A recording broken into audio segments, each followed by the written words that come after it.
परमात्मा को पाने तथा उसका वास्तविक लाभ प्राप्त करने के लिए पवित्र बाइबल में प्रमाण है कि प्रभु ने मनुष्य को अपना ही स्वरूप बनाया। 6 दिन में सृष्टि रचकर 7वें दिन विश्राम किया। कुरान शरीफ में प्रमाण है कि हजरत मोहम्मद को खुदा स्वयं कह रहे हैं कि मैंने तुम्हें उस परमात्मा की महिमा बताने के लिए भेजा है। वो परमात्मा कबीर है जिसने 6 दिन में सृष्टि रची तथा 7वें दिन तख्त पर जा विराजा। उसकी खबर किसी बाखबर से पूछकर तो देखो। कृपया अवश्य सुनिए जगत गुरु तत्वदर्शी संत रामपाल जी महाराज के अमृत वचन। और यहाँ आता किस उद्देश्य से? वो तत्व ज्ञान बताता है। ऋग्वेद मंडल नंबर 9 सूक्त नंबर 86 के मंत्र 26 और 27 में स्पष्ट किया है कि वो कबीर देव, कबीर साहब, कबीर परमात्मा ऊपर तीसरे मुक्ति धाम में रहता है, सतलोक में। और सतलोक के भी तीसरे फिर भी पृष्ठ में उस भाग में रहता है, एक बहुत बड़े गुम्बद में, बहुत बड़े आसन के ऊपर, सिर पर छत्र है और मुकुट पहने है, राजा के समान सिंहासन पर विराजमान है वो परमात्मा। और वहां उसका एक रोमकूप में करोड़ सूर्य मिला दे, करोड़ चंद्रमा, ऐसी शोभा है उस मालिक की। लेकिन यहां जब आते हैं अपने उस शोभा को हल्का करके, सरल करके स्वरूप को आते, नहीं तो एज इट इज आ जावे तो हम उसको उनको देख नहीं सकते, चरम दृष्टि देख नहीं सकती। तो अपने रूप को सरल करके यहाँ आते हैं और उन श्रेष्ठ आत्माओं को मिलते हैं जो दृढ़ भक्त होते हैं। उनको किस उद्देश्य से मिलते हैं? उनको तत्व ज्ञान से परिचित कराते हैं। उपदेश करने के उद्देश्य से वो परमात्मा सतलोक से चलकर आते हैं, सह शरीर आते हैं और अच्छी आत्माओं को मिलते हैं, फिर उनको अपने से परिचित कराते हैं, अपना ज्ञान देते। ऋग्वेद मंडल नंबर 9 सूक्त नंबर 86 के मंत्र 26 और 27 में, ऋग्वेद मंडल नंबर 9 सूक्त 82 के मंत्र 1 से 3 में, ऋग्वेद मंडल नंबर 9 सूक्त 94 के मंत्र 1 में, 94 के 1 में, ऋग्वेद मंडल नंबर 9 सूक्त 95 के मंत्र 2 में, ऋग्वेद मंडल नंबर 9 सूक्त 1 मंत्र 8 और 9 में, ऋग्वेद मंडल नंबर 9 सूक्त 20 मंत्र 1 में, ऋग्वेद मंडल नंबर 9 सूक्त 96 के मंत्र 16 से लेकर 20 तक। और भी अनेक स्थानों पर भरे पड़े हैं कबीर परमात्मा की महिमा से वेद। क्योंकि परमेश्वर ने धर्मदास साहिब जी से कहा था कि धर्मदास, ये वेद मेरा भेद है, मैं ना मिलूं वेदन के माही, और जौन वेद से मैं मिलूं ये वेद जानते नहीं। ये चारों वेद मेरी महिमा का गुणगान करते हैं, लेकिन इस वेदों में वर्णित विधि से मेरी प्राप्ति नहीं हो सकती। मेरी प्राप्ति जिस वेद से होगी वो वेदों वर्णन नहीं है, वो वेद जानते नहीं। वो कौन सी है? जो गीता जी अध्याय नंबर 4 के श्लोक नंबर 32 में कहा है कि वो सच्चिदानंद घन ब्रह्म की वाणी में वो कंप्लीट ज्ञान है भगवान के पाने का और सभी धार्मिक यज्ञों की यथार्थ जानकारी। तो वो परमात्मा उस विधान अनुसार अच्छी आत्मा आदरणीय गरीबदास साहिब जी उस नेक आत्मा को मिले, सचखंड लेकर गए, सतलोक दिखाया, सब ब्रह्मांड दिखाए, जहां मालिक रहते हैं वो सतीथि दिखाई, वहां हंस कैसे रहते हैं, वहां कैसी सृष्टि है, वहां सदाबहार वृक्ष है, सुंदर सुंदर पहाड़ हीरे पन्नों से जड़े हुए, यहां तो पत्थरों के पहाड़, वहां हीरे पन्नों के जुहारातों के पहाड़ हैं। और किसी चीज का अभाव नहीं, वहां कोई पदार्थ खराब नहीं होता। जैसे गंगा जैसी दरिया, वहां पर अमृत सरोवर भरे पड़े। गंगा जो जल है, गंगा दरिया, ये जल वहां से आया सतलोक से। एक एग्जाम्पल दिया दाता ने कि मेरे बच्चे पहचान सके सच्चाई को। यदि ये गंगा जल ना होता या तो ये उदाहरण नहीं दे सकते थे, कि बता नहीं सकते थे हम कि वहां पर ऐसे पदार्थ हैं जो कभी खराब नहीं होते। अरे यदि से खराब लोक में भी खराब ना होता गंगा का जल। और वो तो बहुत बेस्ट वातावरण है, बहुत सुंदर एटमॉस्फेयर है वहाँ का। तो दूध दही और इनके भंडार भरे रहते हैं वहाँ पर, बहुत बड़े बड़े सरोवर हैं, वो कभी पदार्थ खराब नहीं होते, अमृत सरोवर हैं। और सदाबहार वृक्ष से बहुत बड़े बड़े आपके मकान खाली पड़े जहां से तुम आए थे, ये सत्य कर मान लेना। ये किसी डूम बाट की बनाई स्टोरी नहीं है, खुद भगवान की बताई अमर कथा है। और जिन महापुरुषों ने सचखंड और सतलोक को देखा और आंखों देखा वर्णन उन महापुरुषों ने किया, और ये दास पर जाकर रखी मालिक।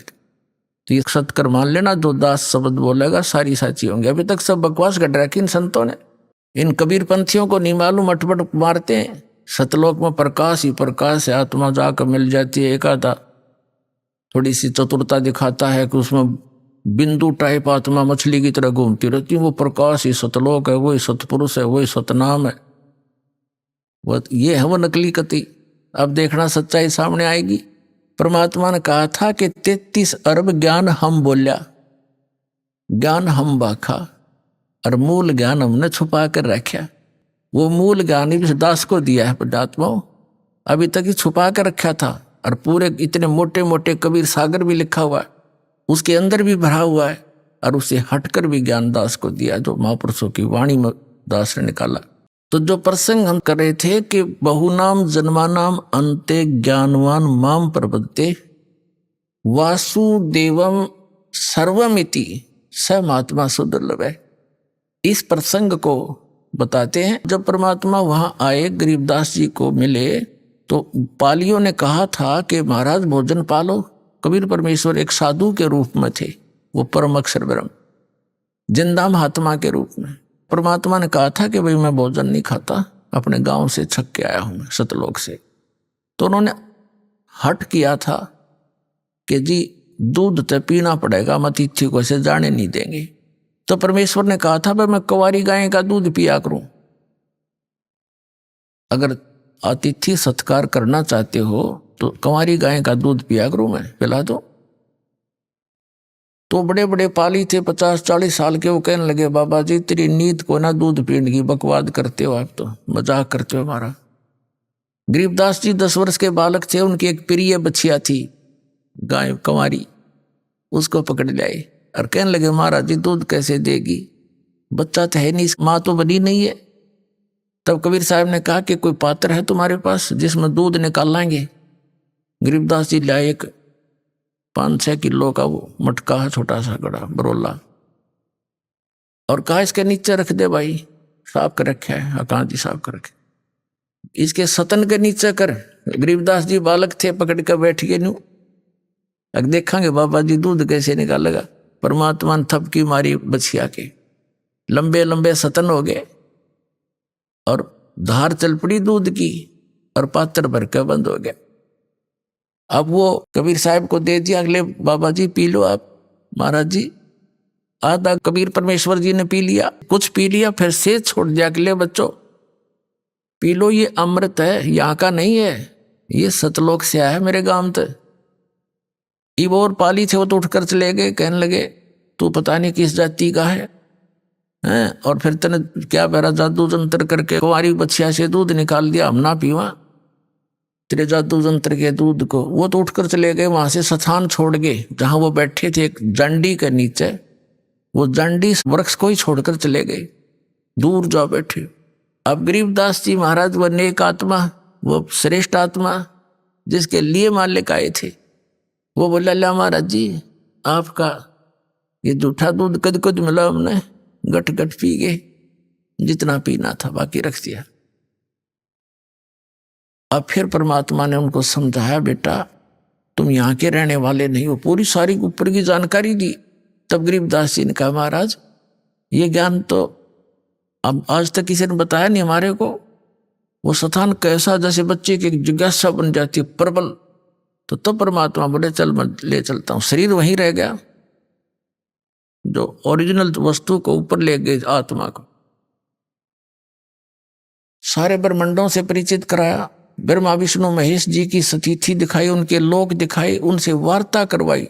यहाँ के न्यायाधीश धर्मराज से मिले जा करके, और धर्मराज करबद्ध होकर के कबीर परमात्मा उस जिद्दा महात्मा के सामने खड़े हो गए।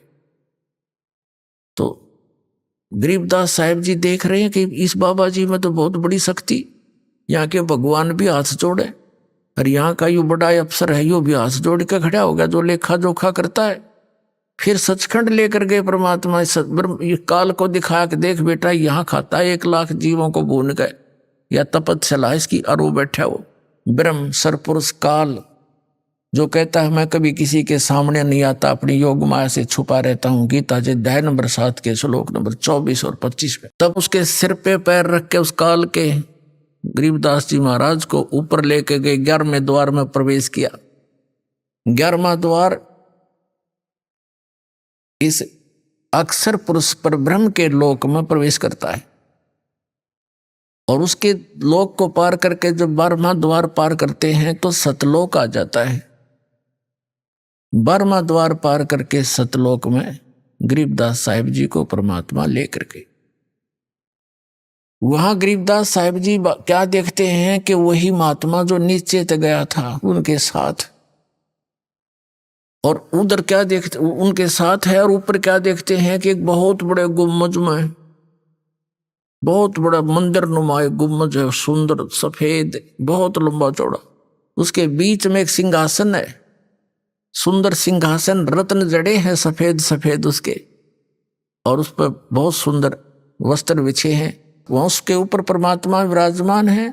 शकल दोनों की एक जैसी है, जो नीचे से गई वो भी और वो बैठे वहां पर। जो सिंहासन पर बैठे थे राजा के समान, ऊपर छतर, सिर पे मुकुट, और उनके एक रोमकूप में करोड़ सूर्य मिला दे करोड़ चंद्रमा, ऐसी रोशनी थी। अब नीचे से जो वही परमात्मा गए थे जिंदा महात्मा के रूप में गरीबदास साहिब जी को साथ लेकर के, वहां से उठाकर चंवर अपने ही उस दूसरे रूप पर डबल रोल में चंवर करने लगे। गरीबदास जी ने सोचा कि भगवान तो यूं होगा जो तख्त पर बैठे सिंहासन पर विराजमान है, और बाबा जी इसका कोई नौकर होगा। और भाई बाबा महात्मा भगवी तो बहुत सुंदर स्थान, यहाँ तो ये शायद कभी देखा ही नहीं हमने। यहाँ तो सारे हरे भरे सुंदर सुंदर वृक्ष हैं, बड़े सदाबहार फल लगे हुए हैं, और भगवान बहुत सुंदर हैं। इसके शरीर में कितना प्रकाश निकल रहा है, नर आकार है मनुष्य सदृश से। तो फिर क्या होता है कि जो सिंहासन पर विराजमान थे वो परमात्मा, अनंत कोट ब्रह्मांड के स्वामी के सिंहासन पर परमात्मा यानी खुद ओवरऑल कंट्रोलर के रूप में, वासुदेव रूप में विराजमान थे। वो खड़े हुए, और नीचे से जिस रूप में जिंदा महात्मा के रूप में परमात्मा थे, वो उस सिंहासन पर विराजमान हो गए, सबके कंट्रोलर के सिंहासन पर। और वो तेजों में शरीर वाला भगवान खड़ा होकर के चंवर करने लगा। उस सिंहासन पर विराजमान जिंदा महात्मा के ऊपर जो नीचे से गए थे, वो तो ऊपर से भी गए थे, नीचे नीचे से ऊपर आए थे।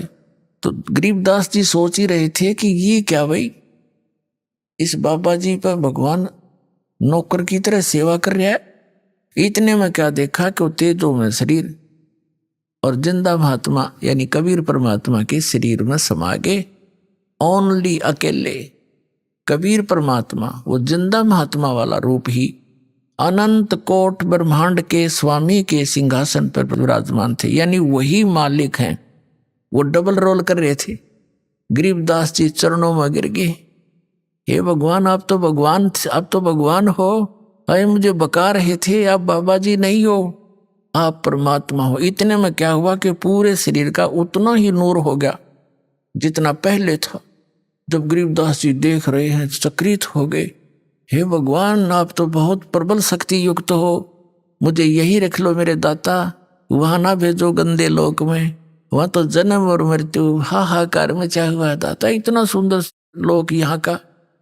तब परमात्मा ने कहा बेटा तुम वापस जाओ, जब तुम यहाँ थे भक्ति से युक्त थे, आप भक्ति युक्त थे, वहां जाकर आपने अपनी भक्ति नष्ट कर दी, वो सारा खजाना खत्म कर दिया जो यहाँ से लेकर गए थे। तुम गलती से गए थे, यहाँ पर सारी कहानी सृष्टि रचना सुनाई परमात्मा। अब उधर से क्या होता है कि उस देर के बाद 2-3 घंटों के बाद उन दूसरे पालियों ने देखा कि भाई वो गरीबदास बालक कहाँ है, क्योंकि सबकी टर्न आती थी गौओं को घेरने की, क्योंकि किसी की खेती में ना बढ़ जाए खराब करके। तो उनकी अपनी अपनी ड्यूटी होती थी, 1 घंटा किसी की, 1 घंटे उसकी, 1 घंटे इसकी। जब गरीबदास जी का नंबर आया, उसकी बारी आई, तब उसकी खोज हुई कि कहाँ हो, बुलाओ उसको, अपनी पारी पर खड़ा होगा। उसको जाकर देखा कि वो तो बैठा है जैसे महात्मा बैठा कर आसन पद्म लगा के। पहले आवाज लगाई, नहीं बोला, फिर पकड़ के हिलाया तो गिर गया। तब उन्होंने देखा है तो मर गया,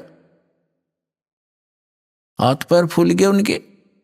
इकलौता पुत्र थे गरीबदास जी अपने माता पिता के, और 12 वर्ष विवाह के बाद हुए थे, बड़ी मुश्किल तय। इकलौते पुत्र, इतने बड़े जमींदार के, छोटा सा गांव था छुड़ानी, 40 घर होंगे मुश्किल से, परिवार होंगे।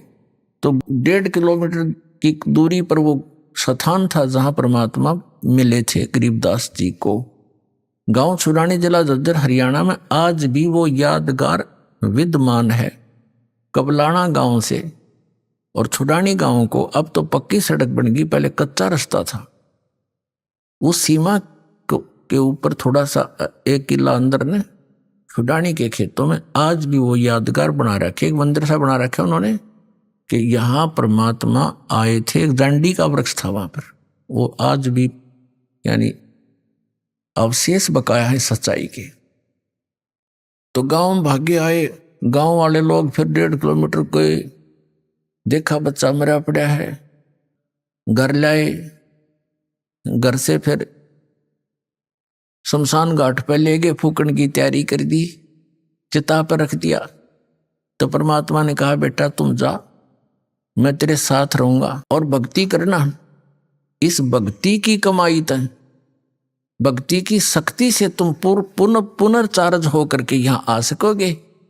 और उसके लिए मैं ऐसा मंत्र दूंगा, ऐसा मंत्र दूंगा कि एक बार ऐसी विधि बताऊंगा, पर ये अभी डिस्क्लोज ना करना, तू खुद भक्ति करना। इसे एक सतनाम दूंगा 2 अक्षर का, जिसमें एक ओम मंत्र है, एक गुप्त है, ये दास बताएगा केवल उपदेशी को।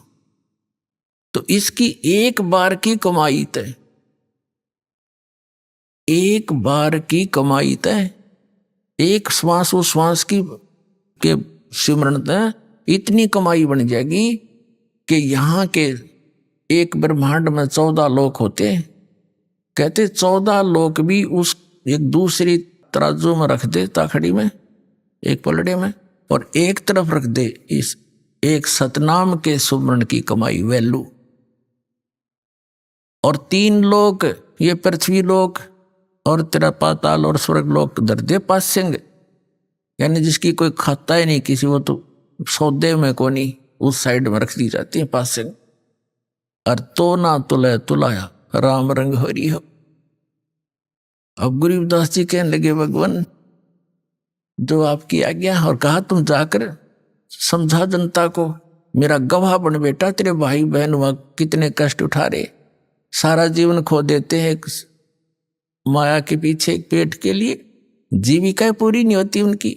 और यदि वो मेरी भक्ति करे तो उनको जीविका भी सुथरी दूं, उनको सुख भी दूं, उनकी आयु भी बढ़ाऊं, काल को निकट नहीं आने दो बेटा, तुम सी सत्कर मान लेना। तो गरीबदास जी तो आंखों देख चुके थे, धर्मराज जैसे खड़े होकर हाथ जोड़े जिस परम पिता के आगे, 3 औरों की औकात उसके सामने क्या बुनियाद। वो पक्के आंखों देखी परमात्मा की महिमा ग्रहण करके और वापस भेज दी वो आत्मा गरीबदास साहिब जी की। जब चिता में अग्नि लगाने की तैयारी थी, इतने में जो बंधन बांध रखे थे अपने आप टूट गए और हलचल हुई शरीर में, एकदम बैठ गए वो 10 वर्ष के बालक। और जिस लोक से आए थे वो यहां था ही नहीं, एकदम वो चौर भौर से हो रहे थे कि मैं कहाँ आ गया। और उसके अंतःकरण के अंदर, गरीबदास साहिब जी के अंतःकरण के अंदर परमात्मा ने ये संपूर्ण अध्यात्म ज्ञान भर दिया। जैसे एक मोबाइल से दूसरे मोबाइल में 10 घंटा का भी प्रोग्राम नो का नो फैक्स हो जाता है, दूसरे से लोड हो जाता है बगैर किसी वायर के। ऐसे परमात्मा ने गरीबदास साहिब जी के अंतःकरण में, उनके कंप्यूटर में डाल दिया। अब फिर वो वही कंप्यूटर बोले, जैसे नानक साहब जी कहते हैं, वो तो भाई जैसे चाहिदा ऐसे बुलाईदा। वो तो जिसको जैसे चाहता है उससे वैसा ही बुलवाता है। तो उस गरीबदास साहिब जी ने खड़ा होकर के जो परमात्मा से प्राप्त ज्ञान को लोकोक्तियों के माध्यम से, दोहों के माध्यम से बोलना शुरू कर दिया। किसी की नहीं सुने, ना न्यू बतावे, सीधे शब्दों में कित गया था, लगे बताने। अनंत कोट ब्रह्मांड का एक रति नहीं भारे, सतगुरु पुरुष कबीर हैं ये कुल के सिरजनहार। इस तरह लागे वाणी बोलने। तो गांव वालों ने सोचा लड़का पागल हो गया, जीवित तो हो गया पर यो मेंटल हो गया। उनको बावलिया कहने लगे, पागल कहने लगे। शुक्र मनाया घर वालों ने, कुल के लोगों ने, कि कोई बात ना, जैसा भी बांगा बौला पागल है, जीवित तो हो गया। या इसकी माता इस बावड़े ने देख देख कर जी लेगी ना, या बेहोश होगी थी। अब वो कहने का भाव ये है, 2-3 वर्ष बीत गए, 3 वर्ष बीत गए। ऐसे ही वो ये वाणी बोल रहे होते हैं, वो गांव वाले उस बात को समझ नहीं पा रहे, बोल क्या रहा है। यो सौदा फिर ना ही संतो, यो सौदा फिर ना ही, ये लोहे के साताव जात है काया देश राही। 3 लोक और भवन चतुर्दश सब जग सौदे आही, दुगने तिगने करे चौगने किन्हु मोल गवाई। बच्चा में बैठ कर लाग जाइए बाणी बोलने, बड़ा में खड़ा हो वहां बोलने लग जाइए बाणी। लेकिन सब कहने लगे मेंटल है, इतना बात करो। अरे मेंटल खुद हम, और कह उस भगवान से परिचित आत्मा को मेंटल। हमारी इतनी संकीर्ण बुद्धि है।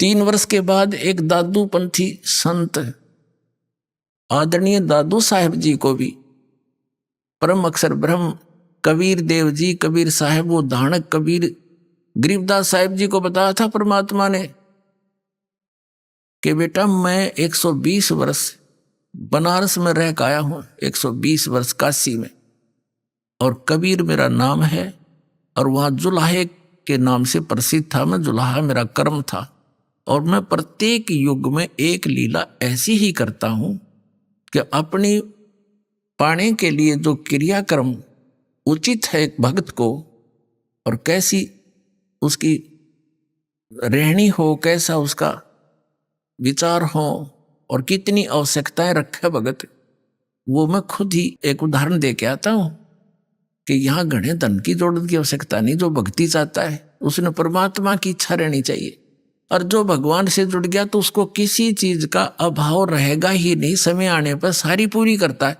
इसलिए हम भगवान को खोज रहे। कहते कल्पे कारण कौन है कर सेवा निकाम, और मन इच्छा फल देऊंगा जो पड़े मेरे ते काम। जब भगवान के सत्र का काम होगा बेटा, न्यू क्यों खड़ा पाऊंगा। तो इस प्रकार सारी कहानी बताई है। तो परमात्मा ने गरीबदास साहिब जी को अपनी सारी महिमा बताई थी। इसी प्रकार आदरणीय दादू साहिब जी भी 8-9 वर्ष के थे, और वो बच्चों में खेल रहे थे अपने गांव से बाहर। वहां परमात्मा आए इसी प्रकार जिंदा महात्मा के रूप में। उनको भी फिर ऐसे ही ज्ञान सुनाने लगे, और बच्चे तो उठ के चले गए, अकेला रह गए। दादू साहिब जी की आत्मा को भी सचखंड लेकर गए, फिर वापस छोड़ा। 3 दिन तक बेहोश रहे थे दादू जी, 3 दिन और 3 रात, फिर छोड़ा वापस। तो दादू साहिब जी ने भी आंखों देखा हाल उस कबीर परमात्मा का, कलम तोड़ महिमा गाई। आगे चल के दादू जी का फिर परंपरा चल पड़ती है, जैसे गरीबदास जी की परंपरा चली हुई है।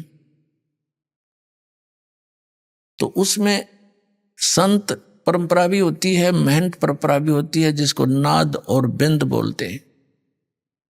तो नाद परंपरा से गोपाल दास नाम के एक साधु थे दादू जी की परंपरा से, और वो वैश्य थे, जाति के बणिए थे। 60-65 साल की उम्र हो गई थी, घर त्याग चुके थे।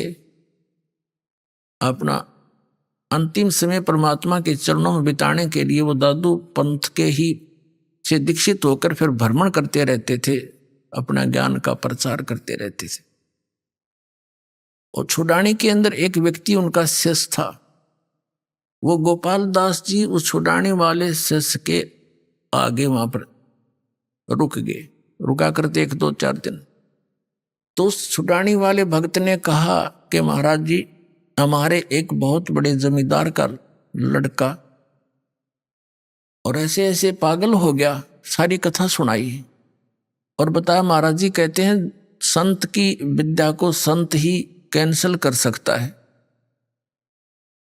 तो उस बच्चे को जादू जंत्र का दूध पिला दिया, मंत्र का, वो पागल हो गया, मर गया था तो पता नहीं कैसे सांस वापस आ गई।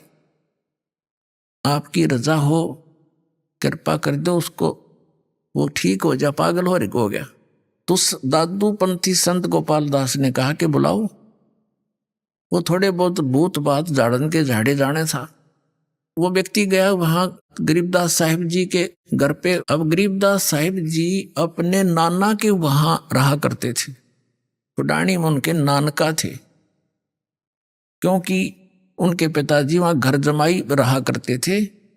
गरीबदास साहिब जी का कोई मामा नहीं था, यानी उसकी माँ का कोई भाई नहीं था, जिस कारण से सारी संपत्ति के वारिस उनके पिताजी, पिताजी के बाद वही थे अकेले। तो उनके नाना जी जीवित थे, बहुत बड़े जागीरदार थे। वहां जाकर के उसने कहा, उस भक्त ने, व्यक्ति ने कहा, चौधरी साहब हमारे घर एक संत आ रहा है और वो न्यू कह इस लड़की के लड़के ने वो ठीक कर देगा, संत की विद्या संत करा करें ठीक। इस यह बात उनका भी समझ में आ गई। उसका नाम शिवलाल था, गरीबदास जी के नाना जी का। 5-7 बड़े बड़े मौजूद से व्यक्ति इकट्ठे होकर गरीबदास साहिब जी को साथ लेकर, बालक को 13 वर्ष की आयु के थे गरीबदास जी उस समय, और गोपाल दास संत के पास ले गए और कहा महाराज दया करो, यू बालक ठीक हो जा, ये तो पागल हो गया, पता नहीं क्या क्या बोल रहा है, सारा दिन रुकता ही नहीं। हम पूछे हैं बात, यू बोल रहा है पता नहीं के गीत से गाता रहता है। अब वो तो परमात्मा से परिचित हंस आत्मा थी गरीबदास साहिब जी, भूत भविष्य की सारी जानते थे और वर्तमान की। अब उस दादूपंथी संत ने पूछा गोपाल दास ने कि बेटा कौन था जिसने तेरा जीवन बर्बाद कर दिया, क्या नाम था उसका? यानी जैसे एक बात पूछने के लिए उद्देश्य से प्रश्न किया। तो आदरणीय गरीबदास साहिब जी ने कहा कि महाराज जी वो कौन थे और उन्होंने मेरा जीवन बर्बाद नहीं किया, मुझे तो आबाद कर दिया। क्या बताया कि अजब नगर में ले गए हमको सतगुरु आने, जल के बिंब अगाध गति हम सूते चादर ताने, अलल पंख अनुराग है सुन मंडल रे थीरे, दास गरीब उधार दिया मोए सतगुरु मिले कबीर, हम सुल्तानी नानक तारे दादू को उपदेश दिया, जात जुलाहा भेद न पाया वो काशी माहे कबीर हुआ, अनंत कोट ब्रह्मांड का एक रति नहीं भारे, ये सतगुरु पुरुष कबीर हैं कुल के सिरजनहारे। वासुदेव ये कबीर साहब है। अब दादू पंथी महात्मा का तो शर घूम गया। गांव वाले थे ना मेंटल बतावे, अरे यू तो भाई परम धनी से मिला हुआ हंस है, ये तो आंखों देखा वर्णन कर रहा है उस परम पिता के, भगवान के दर्शन किए हुए इस महात्मा ने। ऐसे संत के तो चरण छोड़ने चाहिए। वो तो 13 वर्ष के बालक की तरफ और 65-60 साल का वो वृद्ध महात्मा और हाथ जोड़ करने बोला महाराज ये चरणों में झुक के कि यह वाणी लिखवा दो, आप तो यह अमर वाणी लिखवा दो, कलयुग में जीवों के उद्धार के काम आवेगी दाता। तो गरीबदास जी बालक चल पड़े आगे ने। जब वो इस तरह गतिविधि करने लगा वो चल पड़े जैसे बालक लीला करते हैं, चल पड़े, भाग लिए। अब गांव वालों ने सोचा कि बाबा जी भी मेंटल हो गया, इसका ही फटकार लग गई, इसकी कसूती बला इसके अंदर। तो जैसी हमारी जीव संज्ञा की सोच होती है। तब वो कहने लगा, अरे गांव वालों, कौन गोपाल दास महात्मा दादू पंथी कहने लगा, अरे गांव वालों, मेंटल ये नहीं, मेंटल तो तुम हो। अब साधु संत तो कुछ भी कह दिया करे, सारी मान्या करते। सब चुप हो गए। क्या बात महाराज, के यो तो भाई भगवान से मिलका रहे हैं। जो क्या करें, तू क्या नारा राम तो मिलका रहा है, यो तो राम तो मिलका रहा थारा बच्चा। और भाई तुम हमारा बीच में बोलियो मत ना, तुम अपना काम करो। उन्होंने सोची भाई इनकी बिरनिया के अटपट कर रही महात्मा क्या बात कर रहा है। वो फिर धीरे धीरे उस बच्चे के पास गया, वो निकट जा, वो भाग ले। जैसे बालक गतिविधि करते हैं, कभी इधर फुर कभी इधर फुर।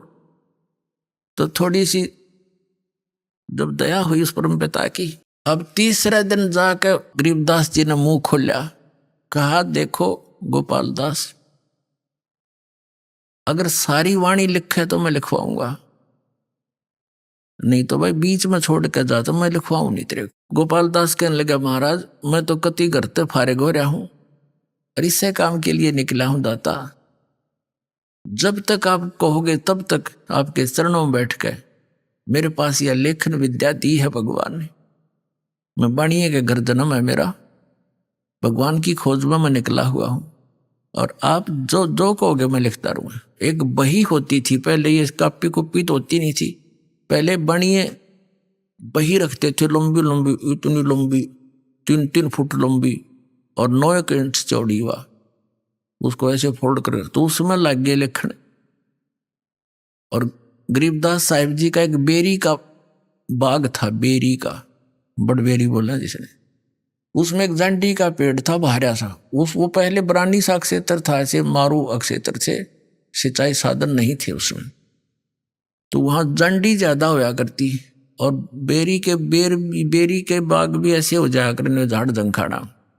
तो उसमें बैठ के उसके नीचे 6 महीने तक गरीबदास साहिब जी बोला करते थे और दादू पंथी गोपाल दास जी लिखा करते थे। तो वो गॉड गिवन ज्ञान गरीबदास साहिब जी के माध्यम से कबीर परमात्मा ने अपनी महिमा पुनः चित्रार्थ करवाई। इसमें कबीर सागर के अंदर एक कबीर बानी चैप्टर है, उसमें 136 और 37 पृष्ठ पर लिखा है, काल के 12 पंथ चलेंगे। उन 12 पंथों में से 12वां पंथ गरीबदास पंथ होगा, जिसका जन्म 1774 में होगा। उसमें गलती से 75 लिखा है। तो वो 12वां जो हंस होगा मेरा, ये क्या है कि जैसे ये 12 कबीर पंथ चले हैं, इनके जो प्रथम भगत थे, जैसे श्री चूड़ामणि जी थे, जिसे मुक्तामणि भी कहते हैं, धर्मदास जी के पुत्र थे, जो कबीर साहिब के आशीर्वाद से हुए थे। उससे लेकर गरीबदास तक साहिब जी तक ये 12 पंथ हैं। प्रथम जो हंस थे वो 1 नंबर के हंस थे, यानी परमात्मा के भेजे हुए अपने स्पेशल हंस थे। और उसके बाद फिर ये 12 और हैं, वो ऐसे ही डुप्लीकेट थे। और 12वां जो थे गरीबदास जी, ये भी परमात्मा की विशेष आत्मा थी। एक तो फर्स्ट को ज्ञान दिया था, फिर इस लास्ट को दिया है। अब इस लास्ट को जो ज्ञान दिया है, इसलिए फीड कर दिया कि काल ने कहा था कि 12 पंथ करूं मैं साजा और नाम तुम्हारा ले करूं आवाजा, और 12 पंथ नाम जो ले ही मेरे मुख में आन समोही, और अनेक पंथ चलाऊं, जैसे राधा स्वामी पंथ, ये धन धन सतगुरु पंथ, जय गुरुदेव पंथ, ये निरंकारी पंथ, ये तसे ये क्या ना बालयोगेश्वर, ये सतपालर, आसाराम जी, और ये सुधांशु जी, और ये तो है सीधे रामकृष्ण थे ये पुजारी, ये तो अंडरस्टूड है। और ये जो दूसरे पंथ काल के, ये राधा स्वामी, धन धन सतगुरु, जय गुरुदेव, और बिवाणी वाला, जनोद वाला, ये सारे अनेक पंथों में से काल न चला रखे, सतलोक और सचखंड के नाम लेकर के, और कख पता नहीं इन्होंने उसके बारे में। तो कहने का भाव ये है कि परमात्मा ने कहा था कि धर्मदास बीच में कबीर मेरे वाले मार्ग में, ये काल के पंथ ही घुसेंगे, काल के दूत, और मेरी महिमा मेरे द्वारा बोलेगी कबीर सागर की, और कबीर वाणी को कुछ ये फेरबदल करेंगे अपनी अनजान बुद्धि के अनुसार। तो यथार्थ ज्ञान को ये खत्म कर देंगे। अपने आत्माओं, जो आरती हम करते हैं कबीर परमात्मा की, ये ना कबीर सागर में, ना कबीर साखियों में, ना कबीर शब्दावली में, और न ही कबीर बीजक में। तो वो अंश निकाल दिया इन्होंने। वो एक बहुत पुराना कबीर सागर, उसके अंदर से ये ली गई थी। आज से 250 वर्ष पहले ये वाणी लिखी, और वो अब है नहीं। तो इन काल के दूतों ने जहां जहां इनके नहीं समझ में आई उसको कुछ निकाल दिया, कुछ में फेरबदल कर दी, कुछ न्यो की न्यो छोड़ दी जो इनका समझ में नहीं आई। तो वह भी बची रहेगी परमात्मा की कृपा से। तो उसमें कहा है कि बार में पंथ प्रगट हुआ मेरी वाणी, और शब्द हमारे का निर्णय ठाड़ी। पर में पंथ में मेरी महिमा की वाणी पुनः प्रगट होएगी उस बार में पंथ के प्रवर्तक द्वार। और अक्षर घर का मरम नहीं पावे 12 पंथ हमी को धावे। क्योंकि ये सभी 12 के 12 पंथ, गरीबदास पंथ तक सभी मेरी ही महिमा करेंगे। कबीर साहब हैं, कबीर सदगुरु हैं, लेकिन सतलोक नहीं जा सकते, क्योंकि इनको यथार्थ ज्ञान नहीं हो सकता। जब तक कलयुग 5500 वर्ष नहीं बीतेगा, तब तक धर्मदास या ऐसी स्थिति रहेगी। जब कलयुग 5500 बीत जाएगा, तब क्या लिखा है कि उस समय डिक्लेयर करेंगे, सारे ज्ञान को ओपन करेंगे और नए सिरे से इसका बिल्कुल सुचारू रूप बनावाएंगे। और बर्म में पंथ में आगे चल के हम ही आवेंगे, मैं ही जाऊंगा, और फिर सब पंथों को खत्म करके एक पंथ चलावेंगे। तो ये दास भेज दिया उस परम पिता ने, उसी गरीब दास वाले पंथ में, बाद में पंथ में।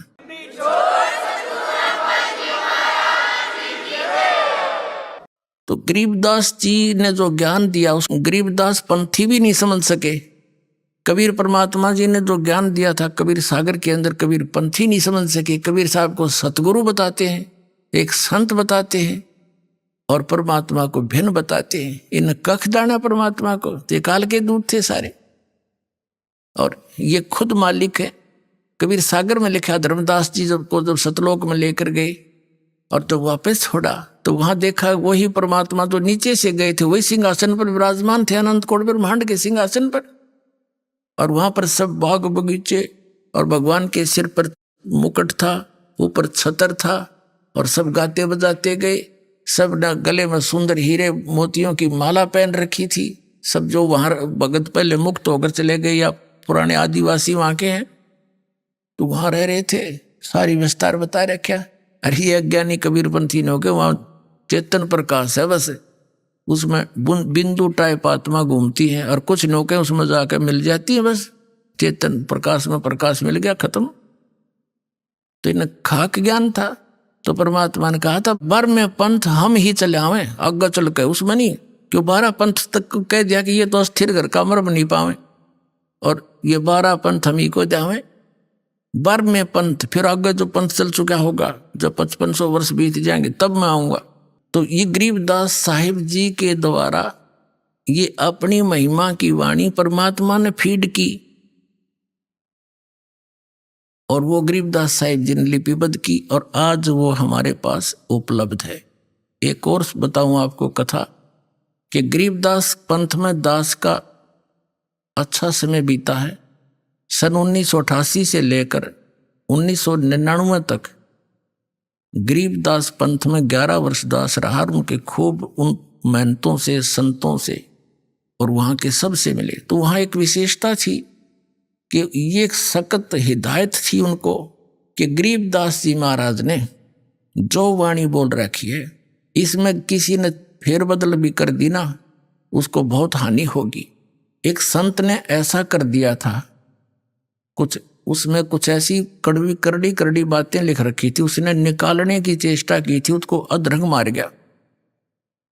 उसका सब कह भय हो गया। उन्होंने नहीं मात्रा भी छेड़ी, फिर ये कारण क्या था कि परमात्मा को पता था काल के दूत गड़बड़ फेर कर देंगे, बनी बनाए काम ने बिगाड़ देंगे।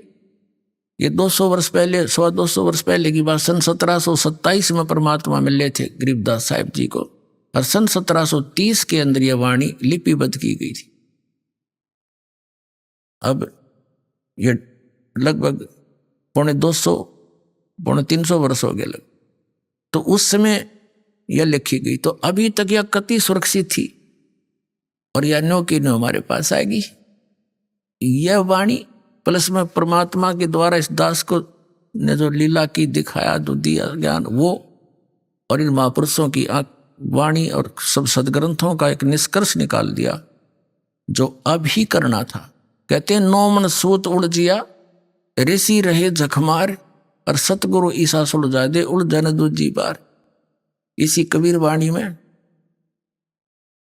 कबीर वाणी चैप्टर कबीर सागर के अंदर कबीर वाणी चैप्टर है, अध्याय है, उसके 134 पृष्ठ पर कहा है। 12 तो ये है ही। अभी आपने सुने संत रामपाल जी महाराज के मंगल प्रवचन। आइए अब सुनते हैं संत रामपाल जी महाराज से नाम दीक्षा लेकर सतभक्ति करके अद्भुत लाभ प्राप्त करने वाले अनुयायी के विचार। दर्शकों, लोकतंत्र का तीसरा स्तंभ कहीं जाने वाली न्यायपालिका का मुख्य उद्देश्य सत्य की खोज और न्याय की स्थापना करना है, जिसमें वकीलों की भूमिका महत्वपूर्ण होती है। वकील न्यायालय में तर्क और प्रमाण के माध्यम से सत्य को उजागर करते हैं, और अगर ऐसे ही एक वकील सत्य को अपनी निजी आध्यात्मिक जिंदगी में भी जांच परख कर उस रास्ते पर चलने लग जाए, तो उसका आध्यात्मिक के साथ साथ व्यावसायिक जीवन भी सुगम हो जाता है। आज हम आपको एडवोकेट बलवीर चौहान जी की कुछ ऐसी ही गाथा से रूबरू करवाने वाले हैं। बलवीर जी रुड़की उत्तराखंड के रहने वाले हैं, अभी पेशे से वकील हैं और राजनीति में प्रदेश अध्यक्ष भी रह चुके हैं।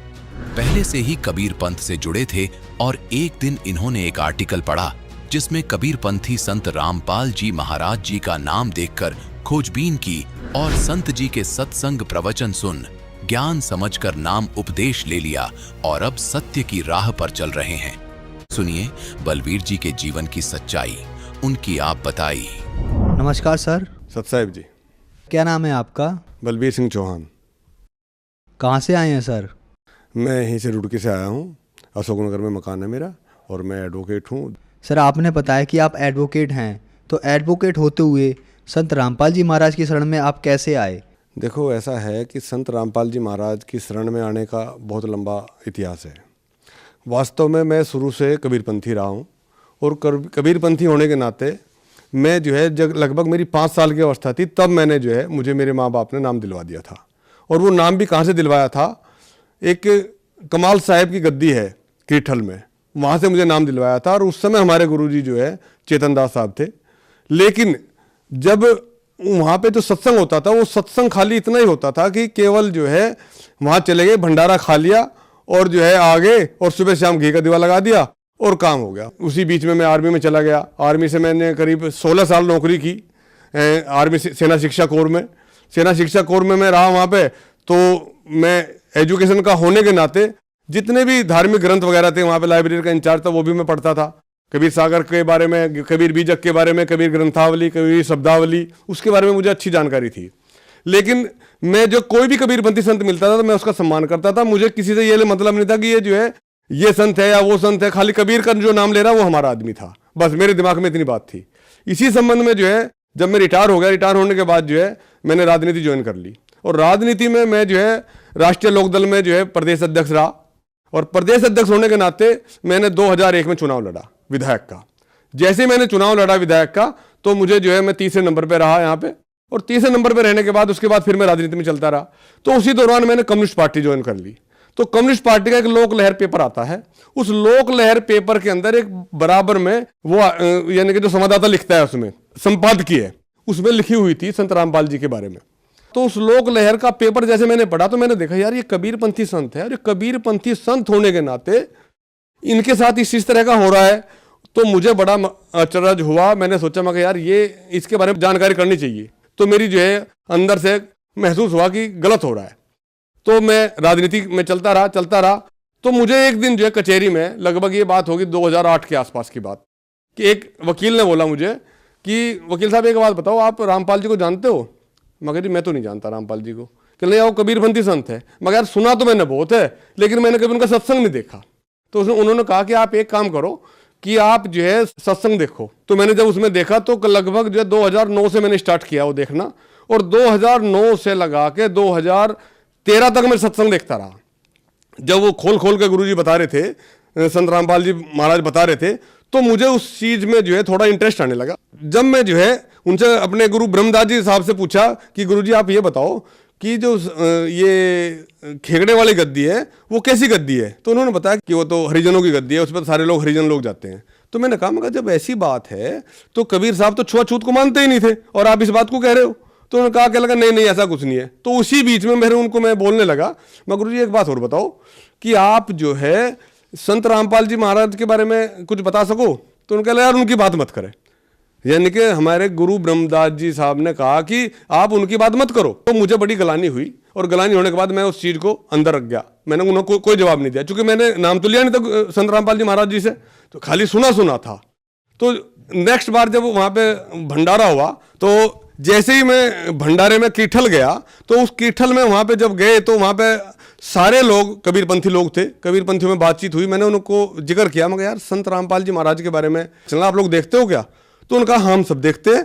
तो मैं कहा, फिर जब एक कबीरपंथी संत कबीर साहब को एज ए इष्ट रूप में, एज ए पूर्ण परमात्मा, पूर्ण परमेश्वर मान के जो है उनको अपग्रेड कर रहा है, और आप अब तक सदगुरु पे ही अटके हुए रखे हो। तो मेरी उनसे काफी बहस हुई, और बहस होने के बाद उन्होंने वो कहने लगे कि देखो वकील साहब, आप तो हमें आगे नहीं आने दोगे, आप तो ऐसा लग रहा है कि आप उन्हीं की विचारधारा को पकड़ रहे। तो मैंने कहा, हाँ 100% मैं उन्हीं की विचारधारा को पकड़ रहा हूँ। इसी तरह धीरे धीरे घर पे मैंने बच्चों को बताया, मगर देखो अभी ये सत्संग में कंटिन्यू सुनना है और संत रामपाल जी महाराज को गुरु बनाना है। तो उन्होंने बोला कि कहला चलो यदि गुरु बनाना है तो आप एक बात बताइए कि कैसे गुरु बनाना चाहते हो आप, कि पहले टेस्ट करना चाहते हैं। तो बच्चों ने कहा कि यदि हमें आने जाने का किराया हमें मिल जाता है तो हम जो है संत रामपाल जी महाराज से नाम ले लेंगे। तो इसी दौरान क्या होता है कि एक बच्चा है मेरा, वो बैठा था, इतवार का दिन था, बैठा था वो, और बैठे बैठे जो है ट्रेन आई। मेरा घर के लगभग दूर से जाके के स्टेशन है। जब ट्रेन आई तो ट्रेन हिली, जैसे ट्रेन का गड़गड़ाहट हुई, तो ऊपर जो है किताबें रखी थी मेरी उसके टांड के ऊपर, तो वो किताब एकदम से नीचे गिर गई। और जैसे किताब नीचे गिरी तो उस किताब में जो है कि 1000 रुपये का नोट बिल्कुल न्यू, जैसे कि कोई ATM से निकला हो, वो निकला। वो एकदम से बाहर निकल गया कि मैं बाहर पेपर पढ़ रहा था। तो उसने कहा कि पापा लो, आप कह रहे थे कि चलेंगे संत रामपाल जी महाराज जी का सत्संग सुनेंगे, उनका नाम लेंगे, लो आप किराए की बात करें, लो किराया तो मालिक ने दे दिया। तो मैंने कहा, मगर बेटे तू झूठ बोल रहा है, ये पैसे तूने कहीं दूसरी जगह से निकाले हैं। कहला पापा मेरे से हाथ जुड़वा लो, पैर पकड़वा लो, मैं झूठ नहीं बोलता, और ये पैसे आपकी किताब में रखे। तो किताब लाया, तो मैंने किताब देखी, मगर मैं तो कभी किताब में पैसे रखता ही नहीं हूँ। वो IPC की किताब थी एक हमारी, तो उस IPC की किताब में 1000 रुपये का नोट मिला। मैं कहला भाई अब तो चलना पड़ेगा। तो फिर तो मैंने उस लड़के को कहा, मगर बेटे नेक्स्ट संडे में हम चलेंगे। तो मैंने एक बार क्या हुआ कि जैसे ही मैं जा रहा था तो मैं फोन पे वो जो नंबर आते हैं नीचे, उस नंबर पे फोन किया। तो मैंने उन्हें पूछा गाड़ी कहाँ से मिलेगी? तो उस भगत जी ने बोला आप जो है अंबाला से आ जाओ। मैंने बोला अंबाला से कैसे? कहला फिर उन्होंने कहा दिल्ली से आ जाओ। फिर दूसरी बार मैंने पूछा, मैं मैं हरिद्वार से बोल रहा हूँ। तो इतना कहने के बाद मैंने बोला सही बता तू कहाँ से आना, मेरी समझ में नहीं आ रहा आप क्या बोल रहे हो।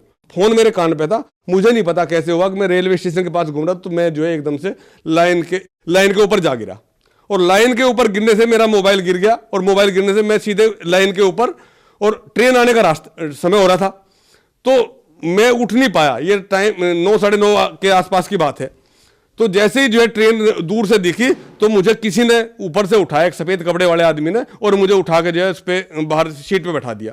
मेरे हाथ पैर में चोट लगी काफी, और मैं धीरे धीरे करके जो है अपने घर पे आ गया।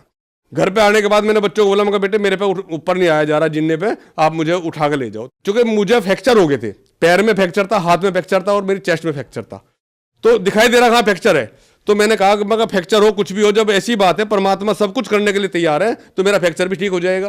तो नेक्स्ट डे क्या होता है कि हमने टिकट लिया रुड़की से, और रुड़की से टिकट लेकर हम सीधे जो है धुरी, और धुरी के थ्रू हम सीधे पहुंच गए। हम 5 आदमी थे, मेरी 2 बेटी, एक मेरा बेटा, मिसिज और मैं, हम 5 गए। तो जाने के बाद हमने जाते नाम लिया। और संत रामपाल जी महाराज से नाम दीक्षा लेने के बाद क्या आपको कोई लाभ प्राप्त हुए? हाँ, संत रामपाल जी महाराज से नाम दीक्षा लेने के बाद मुझे सबसे बड़ा लाभ तो ये हुआ कि जो मेरे को फ्रैक्चर था, जो मैं चोट लगी थी मुझे, उसमें मेरे पास जो है एक्सरे है, उस एक्सरे में जो है फ्रैक्चर है, उस फ्रैक्चर को मैंने जैसे मैंने नाम लिया और वापस आया, जब नाम लेने के बाद जैसे मैं वापस आता हूं तो मैं दोबारा फिर हॉस्पिटल में गया, तो मुझे ऐसा लगा कि मेरे शरीर में कुछ है ही नहीं, मैं बिल्कुल ठीक ठाक हूं और मुझे जरूरत नहीं पड़ी एमएच में जाने की। मैंने देखा कि अरे मैं तो ठीक ठाक हूँ, लेकिन फिर भी बच्चे कहने लगे नहीं पापा एक बार दिखा के तो आओ हॉस्पिटल में। मैं जैसे ही हॉस्पिटल में गया, मेरा दोबारा एक्सरे हुआ, तो एक्सरे देखने के बाद वो डॉक्टर साहब बोलेंगे अरे ये तो वकील साहब आपका तो बिल्कुल ठीक ठाक है, इसमें तो कुछ है ही नहीं। तो मुझे एक बहुत बड़ा लाभ तो ये हुआ कि फ्रैक्चर था ही नहीं, जो वास्तव में फ्रैक्चर होना था। तीसरी बात यह है कि मुझे जो है मेरे बाएं सिर के 3 ऑपरेशन हो चुके थे आर्मी में रहते हुए। 2 ऑपरेशन मेरे आर्मी में रहते हुए थे और 1 ऑपरेशन मेरा जो है हॉस्पिटल रुड़की में एमएच में हो चुका था। और उसके बाद चौथी बार मुझे जो है हॉस्पिटल रुड़की में ये बोल दिया कि आपको दोबारा भी ये ऑपरेशन कराना पड़ेगा बवासीर का। तो जैसे ही मैंने नाम लिया तो उस दिन के बाद मैंने कहा, मगर अच्छा चलो ठीक है, परमात्मा जब सब कुछ कर सकते हैं तो मेरी बवासीर भी तो ठीक कर सकते हैं। तो उसी दौरान जैसे ही मैंने नाम लिया तो मैंने भक्ति शुरू की। विद इन 3 महीने के अंदर यानी कि मैं सतनाम भी नहीं ले पाया था, सतनाम से पहले ही मेरी वो प्रॉब्लम कंप्लीट दूर हो गई। तब से आज तक मुझे वो बवासीर भी नहीं है, जो कि वो खत्म नहीं होने वाली थी। तो एक तो लाभ ये हुआ।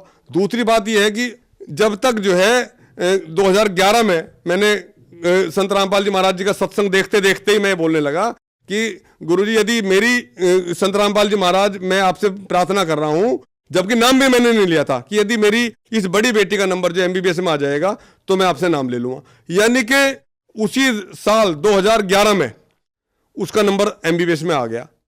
जब एमबीबीएस में नंबर आ गया तो मैंने फिर वो बात आई गई होगी, यानी कि 2011 के बाद फिर मैंने 2013 में नाम जब लिया, 13 में नाम लेने के बाद जब उसकी 3rd ईयर में आ गई वो लड़की मेरी बड़े वाली, तो उसके बाद में वो जो छोटी लड़की थी वो भी 12th में थी, वो गई, उसने कहा कि क्या पापा मुझे भी जो है डॉक्टर बन सकती हूँ क्या मैं? कहा बेटे चलो परमात्मा की शरण में जाएंगे और जो उनसे यदि उन्होंने आशीर्वाद दे दिया तो आप भी डॉक्टर बन जाओगे। संत रामपाल जी महाराज की के जब दरबार में गए हम वहाँ पे, और जो संत रामपाल जी महाराज जी दर्शन दे रहे थे उस समय वो मेरी बेटी भी खड़ी थी। तो मेरी बेटी ने गुरुजी को पूछा कि गुरुजी क्या मैं भी डॉक्टर बन सकती हूँ? तो संत रामपाल जी महाराज जी ने कहा बेटे तू नहीं डॉक्टर बनेगी तो और कौन बनेगा?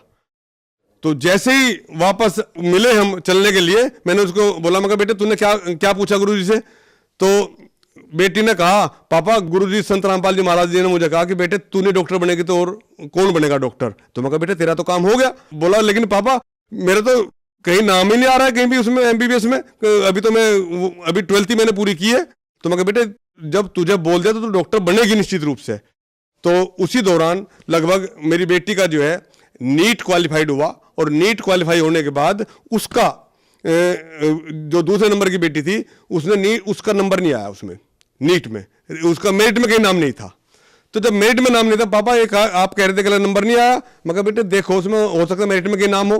तो मेरिट में उसकी जो कैटेगरी थी, उसकी कैटेगरी एक्स-सर्विसमैन की कैटेगरी थी, उस एक्स-सर्विसमैन वाली कैटेगरी में उसका नंबर था 34वां, और 34वें नंबर में एक्स-मैन की जो वैकेंसी थी केवल 4 वैकेंसी थी। वो बेटी बोलने लगी पापा संत रामपाल जी महाराज जी तो बोलते थे कि तेरा नंबर आ जाएगा, मेरा नंबर कहां से आ जाएगा जब 34वां नंबर है मेरा?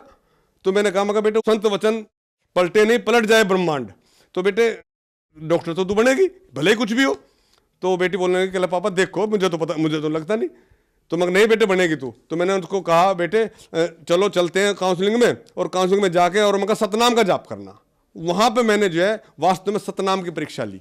मतलब एक तरह से ये कहूँगा कि मैं बहुत ही नीच किस्म का आदमी हूँ कि मैं कई बार मैंने जो है संत रामपाल जी महाराज जी की परीक्षा लेने की कोशिश की, लेकिन वहाँ भी मैंने परीक्षा अपने हित के लिए परीक्षा लेने की कोशिश की। वहाँ पे जब काउंसलिंग चल रही थी तो वहाँ पे हम जो है सतनाम का जाप लेते रहे, सतनाम का जाप करते रहे। तो जो वहाँ का काउंसलिंग अफसर था उसने कहा कि भाई कोई बच्चा जो है एनसीसी कैडर का कोई बच्चा यदि है तो वो आ सकता है। वो बेटी बोलने लगी पापा मैं तो एनसीसी की हूँ। तो मैं कहा बेटे बोल दे जाके। तो उस बेटी ने जो है उस प्रिजाइडिंग ऑफिसर को, जो वहाँ का प्रिंसिपल था, काउंसलिंग ऑफिसर था, उसने कहा कि मेरे पास एनसीसी का सर्टिफिकेट है, सी सर्टिफिकेट है, मेरा ए ग्रेड है। तो उसने बोला कि चलो ठीक है ये आपका केस में जो है काउंसलिंग बोर्ड के सामने रख देता हूँ, जबकि उसका उसमें नंबर था ही नहीं वास्तव में। जैसे ही उसका नंबर आया उसमें, तो वहाँ पे जो 4 सेंटरों के ऊपर काउंसलिंग चल रही थी, वहाँ पे हंगामा हो गया कि एनसीसी के बच्चे का इसमें काउंसलिंग में नाम नहीं है, नंबर नहीं है इस मेरिट में, और ये बच्चा तो जो है एक्सर्विसमैन कैटेगरी का है, तो इसका काउंसलिंग कैसे हो रही है। तो उन्होंने कहा ये तो परमिशन वहाँ से मिल गई है, हमें काउंसलिंग बोर्ड से मिली है। तो काउंसलिंग बोर्ड ने कहा कि नहीं, जो उसके पीछे जो बच्चे थे जिनका नंबर था उसमें, वो बच्चे जो है सी सर्टिफिकेट बी ग्रेड के थे, जबकि वो बच्ची सी सर्टिफिकेट ए ग्रेड की बच्ची थी। तो उन्होंने कहा कि हमें जो है जिनका काउंसलिंग में जिनका मेरिट में नंबर है वो बच्चे लेने हैं, हमें और बच्चे नहीं लेने हैं। तो जैसे ही जो है उन्होंने कहा कि बोला कि मैं हाई कोर्ट में जाऊंगा, एक बीच में जिसका एक बच्चे का नंबर था वो कहला कि मैं तो हाई कोर्ट में जाऊंगा, मैं सुप्रीम कोर्ट जाऊंगा, मैं पूरी काउंसलिंग कैंसिल करा दूंगा। तो मैं भी वहीं बैठा था, मैंने कहा मगर बेटे सतनाम का जाप करती रहो, हमें इसको कुछ नहीं कहना है। हमने उसको कुछ नहीं कहा, लेकिन क्या होता है कि 1 घंटा काउंसलिंग रुकी रहती है और 1 घंटा काउंसलिंग के बाद वहाँ से डिसीजन आता है कि Ankur Chauhan is the selected for the MBBS seat number something, कुछ उन्होंने बताई, उस सीट पर वो सिलेक्ट हो गई है। तो जैसे ही जो है हमें काउंसलिंग लेटर मिला तो हमारी आंखों में के आंसू जो है इस तरह टपके हमें कि बस पूछो मत, मैं उसे बयान नहीं कर सकता कि वास्तव में जो है यदि संत रामपाल जी महाराज के इस सतनाम की वजह से ये हमें मेरी बेटे का सिलेक्शन हुआ है, आज वो बिकम ए डॉक्टर। तो उस समय संत रामपाल जी महाराज जी की वो परीक्षा ली, उसके बाद उसका जब वहाँ पे सिलेक्शन हो गया MBBS में, अभी फिलहाल जो MBBS कर रही है वो बेटी, तो मैं ये कहूँगा कि इससे बड़े मुझे और क्या फ़ायदे होंगे। मेरे 2 बच्चे जो है संत रामपाल जी महाराज जी ने डॉक्टर बना दिए, और वो भी फ्री वाली सीट पर, जिसमें 1 पैसा खर्च नहीं हुआ मेरा। और उस सीट के बाद दूसरी बेटी मेरी MD करने की तैयारी कर रही है, MD में उसका नंबर आएगा, वो बोले पापा मैं MD कर लूँगी। मैंने बताया हाँ बेटे परमात्मा से प्रार्थना करो, वो MD होगा, उसका मुझे मालूम उसका भी नंबर आएगा। तो मेरा तो इतना दृढ़ विश्वास है संत रामपाल जी महाराज जी के ऊपर कि आज की तारीख में यदि पृथ्वी के ऊपर कोई भगवान है, शरीर रूप में भगवान है, तो संत रामपाल जी महाराज जी है, और उनके अलावा कोई भगवान है ही नहीं। एक तरह से वरदान मिला संत रामपाल जी महाराज जी का नाम लेने से कि मैं कचहरी के अंदर किसी को ना तो रिश्वत देता हूं ना एक रिश्वत लेता हूं, और यदि मुझे कोई मेरे सामने कोई रिश्वत देता भी है तो मैं उसकी भी ऑन द स्पॉट उस प्रिजाइडिंग अफसर को, चाहे वो जज है, चाहे वो मजिस्ट्रेट है, चाहे वो SDM है, चाहे वो DM है, मैं उसी के सामने उसी बंदे का नाम लिख के कि ये आदमी उस आदमी को रिश्वत दे रहा था, मैंने उसको देखा, तो मैं उसकी कंप्लेंट करता हूं। और कम से कम अब तक मैं जो है 10 कंप्लेंट कर चुका हूं, और 10 कंप्लेंट में उनके खिलाफ जो है जो प्रिजाइडिंग ऑफिसर है उस कोर्ट का, वो नोटिस जारी करता है, बाकायदा उनको जवाब देना पड़ता है। आज की तारीख में यदि मैं किसी कोर्ट में जाता हूं तो सबसे पहले मेरी फाइल होती है कि इसका जल्दी निस्तारण करो और बाकी का नंबर बाद में आने दो। तो ये मुझे ये लाभ मिला कि ये इतना दृढ़ विश्वास मुझे उस परमात्मा के ऊपर है, अब तक शायद जो है और किसी के ऊपर मुझे विश्वास नहीं हो सकता जितना मुझे संत रामपाल जी महाराज जी के ऊपर विश्वास है। सर, संत रामपाल जी महाराज से नाम दीक्षा लेने के बाद आपको बहुत से लाभ प्राप्त हुए, तो जो श्रद्धालु आज आपको देख रहे हैं उनको आप क्या संदेश देना चाहेंगे? जो श्रद्धालु इस इंटरव्यू को देख रहे हो, मेरा उनसे नम्र निवेदन है और नम्र प्रार्थना है कि आज यदि पृथ्वी के ऊपर यदि भगवान से आपको मिलना है, यदि आपको गॉड से मिलना है, यदि पूर्ण परमात्मा से मिलना है, उनके शरण में चले जाओ और आपका कल्याण हो जाएगा। यही मेरा कहना है। दूसरे, जो संत रामपाल जी महाराज जी के द्वारा जो सत्संग, बहुत सारे चैनल ऐसे हैं कि जिन पर सत्संग चल रहे हैं, उनके नीचे एक पीली पट्टी आती है, उस पर नंबर लिखे होते हैं, उन नंबरों के ऊपर आप फोन करके नाम ले सकते हो। धन्यवाद सर। सत साहब।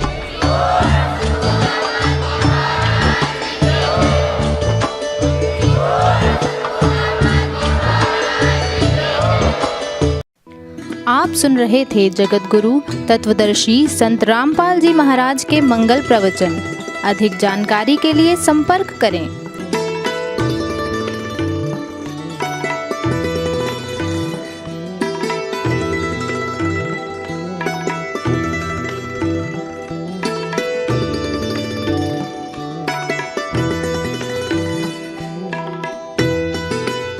जगत गुरु तत्व तत्वदर्शी संत रामपाल जी महाराज जी के पावन सानिध्य में भक्ति की अलख जगाने तथा श्रद्धालुओं को सत्य भक्ति मार्ग का रास्ता दिखाने हेतु कनाडा के लोकप्रिय channel the TV NRI channel पर जगत गुरु तत्वदर्शी संत रामपाल जी महाराज जी के मंगल प्रवचनों का प्रसारण प्रतिदिन सुबह 7:30 बजे से 8:30 बजे तक तथा रात्रि 7:30 बजे से 8:30 बजे तक किया जा रहा है। इस सत्य भक्ति मार्ग को अपनाने के लिए अधिक से अधिक सत्संग प्रसारण देखें। इस सत्संग प्रवचन का सीधा प्रसारण संत रामपाल जी महाराज लाइव सत्संग YouTube चैनल और जगत गुरु संत रामपाल जी महाराज Facebook पेज पर भी देख सकते हैं।